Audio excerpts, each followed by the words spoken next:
Hi, everybody. Thanks for joining me for the prayerful pause of the pastor. Yes, I'm recording the same day, actually 4 days this week. I'll be wearing the same things, but different hats or no hat, so you can tell the days apart. Today, though, I wanted us to focus on a quote from Jeremiah. And I'm reading from the NRSV, chapter 31, verse 33. But this is the covenant that I will make with the house of Israel after those days, says the Lord. I will put my law within them, and I will write it on their hearts. And I will be their God, and they shall be my people. I will write my law within them, and I will write it on their hearts.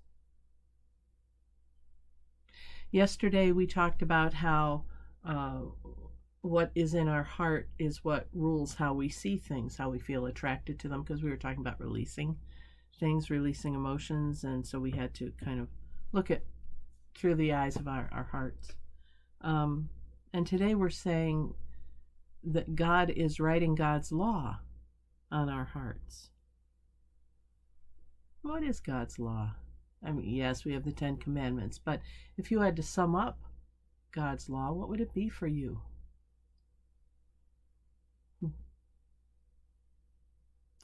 I was immediately going to say the law of love, but I think it's more than that. I think it's justice love, justice-love, justice love. Because from that springs forth reconciliation, forgiveness, new life, resurrection, giving people another chance, finding new possibilities. Justice, love. What is it for you? What's God's law in your life? Or what do you think should be God's law in the world? That's what God's written on your heart. So best pay attention, don't you think? And really embrace that law over all others. It's easy to get caught up in what's going on in the world, especially with all the atrocities we're learning now, that have taken place, and the torture of our brothers and sisters in eastern Ukraine. It's easy to get caught up in feelings of anger and retribution and even protection, but we have to figure out where that's rooted within us.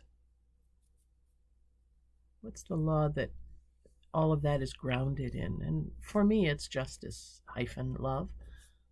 What is it for you? Caring? Gratitude? I know some people who live a law of gratitude. That's written on their hearts more than anything else. They will not listen to the news. They only listen to classical music or calming things. They don't watch anything. They're living kind of a cloistered life, as a cloistered religious would have lived it, or maybe still do live it. Shut off from the world, just focused on prayer and gratitude. Nothing wrong with that. Hard to do in this day and age, but nothing wrong with it. I think from there, written on their hearts would be the law of love, gratitude, compassion. There are some people who spend their lives working for peace. The law of peace would be God's law written on their hearts. What is it on yours? Do you have a central core value, a central lens through which you see everything? What would that be? How does that govern you? Might be worth thinking about today, off and on, as you're making your way through the day.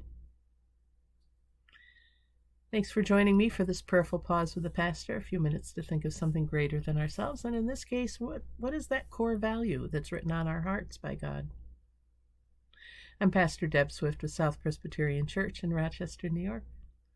I look forward to seeing you next time, and until then, God bless. Take care and bye for now.